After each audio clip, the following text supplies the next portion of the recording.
Hi friends. ఇక్కడ కోయట్‌లో వర్షం పడి నిలిచిపోయిన తర్వాత బిల్డింగ్‌లనేది చాలా క్లీన్‌గా అయిపోయినాయన్నమాట. ఇక్కడ మీకు కనపడే బిల్డింగ్ వచ్చేసి కోయట్‌లోని అసెంబ్లీ హాల్ అన్నమాట. అంటే మన ఇండియాలో ఎమ్మెల్యేలు, ఎంపీలు వీళ్ళంతా మీటింగ్ అనేది పెట్టుకుంటా ఉంటారు కదా! అలాంటి అసెంబ్లీ హాల్ అన్నమాట. మేము దీని చుట్టూ తిరగడానికి కారణం ఏమిరా అంటే మేము అక్కడ రైట్ ఎళ్ళాల్సింది లెఫ్ట్ తిరిగేసాము. కోయట్ అసెంబ్లీ హాల్ చుట్టూ అనేది తిరిగేసి వస్తున్నాం ఫ్రెండ్స్. కోయట్‌లోని అసెంబ్లీ హాల్ చాలా పెద్దదిగా ఉంది ఫ్రెండ్స్. చూడ్డానికి మటుకు చాలా బావుందనమాట.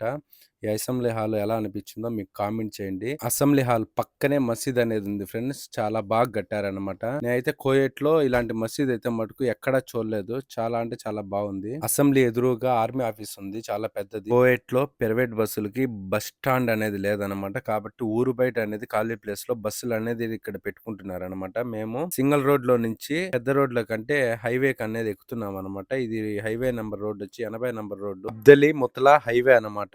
ఓకేనా.